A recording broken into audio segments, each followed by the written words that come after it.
regular chairman's update. Hope your Thanksgiving went well. We're through the Thanksgiving weekend and now into the holiday season. I'm still feeling a little grinchy myself because we've got so much work to do.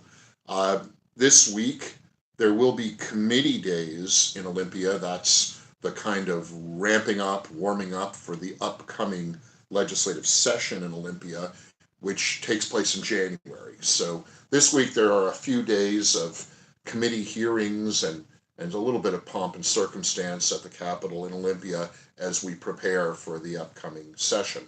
But that's not till January that the real work begins. In the meantime, there was big news today. The United States Department of Justice has followed through on the words of Assistant Attorney General Harmeet Dillon and filed a lawsuit against the state Secretary of State here in Washington, Mr. Steve Hobbs.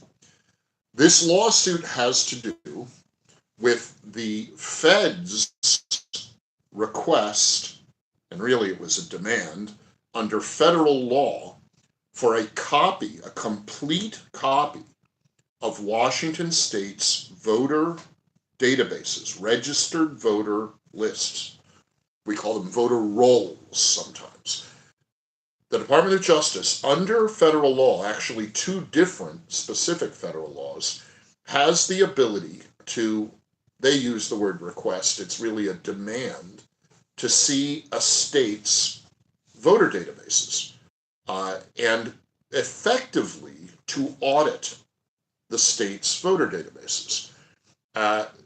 The Department of Justice made this request of our state Secretary of State here in Washington State. That is the elected official, executive branch official, who oversees elections in our state. They made the request to Steve Hobbs, the state Secretary of State, to hand over copies, or one big copy, of the state's database of registered voters. This happened in part because of our state's very lax and very soft law around who gets to register to vote. In Washington State, we have automatic voter registration, sometimes called motor voter law, where people are automatically registered to vote when they apply and receive a driver's license or a state ID card from the Washington State Department of Licensing, or when they apply for certain government benefits like Apple Health or SNAP benefits. Both of those programs are administered by the state's Department of Social and Health Services, DSHS.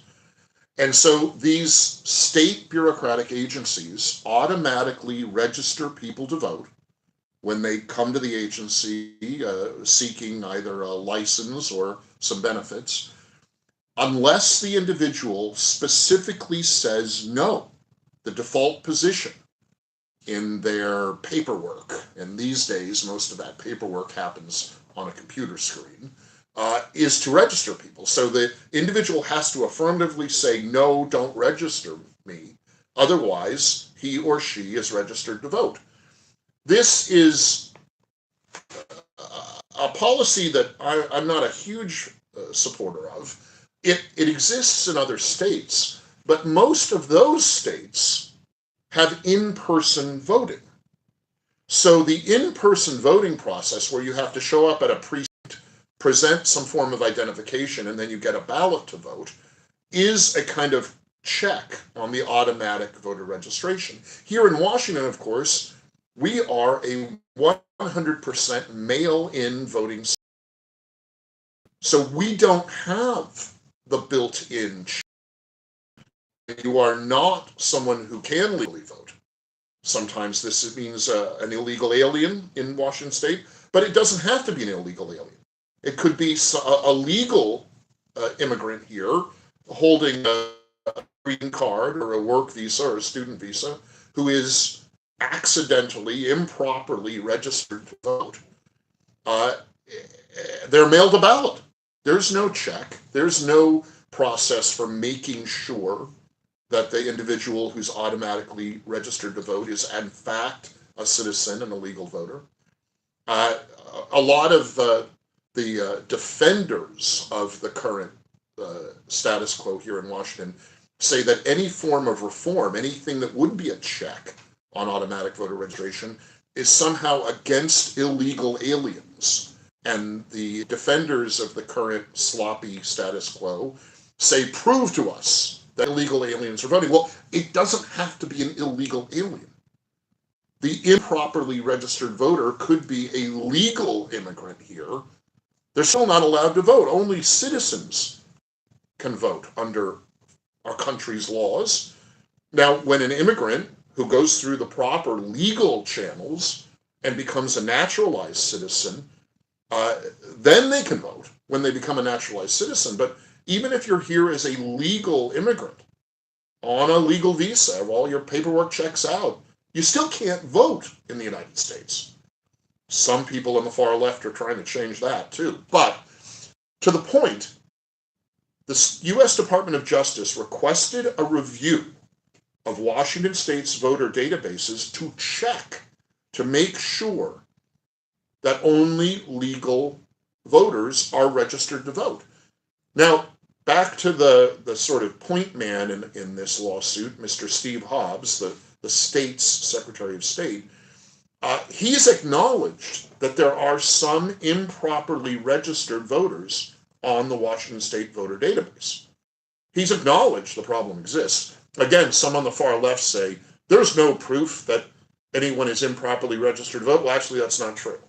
A number of different investigative journalists and others and good government reform advocates have done public records requests and checked parts of the registered voter databases here in Washington State and found that there are thousands of people who are improperly registered to vote in Washington State. The question is, how many thousands? Steve Hobbs, the election official, highest election official for the state, says that the number is somewhere between 10 and maybe 13,000 improperly registered voters. Others say that's way low, that the number is in the hundreds of thousands, 100, 200,000 improperly registered voters on the voter database right now in Washington State. That's the nature of the question from the Department of Justice. They want to review and see what the number is. Is it a few thousand or is it a few 100,000? Makes a difference. Remember, we mail ballots out to all those people. So there's no check. When we asked Steve Hobbs, the highest election official in Washington State, at a committee hearing in Olympia, do you check for citizenship to make sure that people registered to vote are citizens? He admitted that his office does not. He said it's on the local county auditors to do that, and to some degree he's right. State law does put some of that burden on the local county auditors, the local election officials.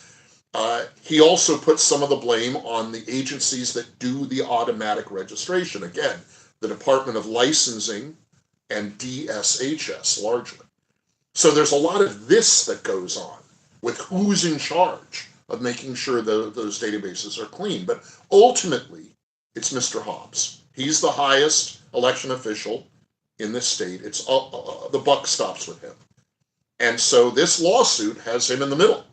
Now, if he loses this lawsuit, which it seems likely he will lose, the law, and it's a federal lawsuit, so the federal law is clear, he's going to be in trouble. He'll have to hand over, with a court order, the unredacted complete voter database, and it's likely to show that there are many improperly registered voters.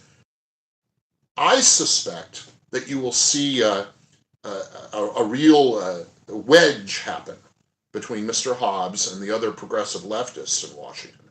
They will effectively isolate him, blame him for the problem, and throw him under the bus, as the saying goes. But don't let that happen. While Steve Hobbs is on the point about this issue, Bob Ferguson, the governor, and the current state attorney general, Nick Brown, are right there too. And in my opinion, they are as responsible for making sure that Washington's elections are legit, have integrity, and are trustworthy.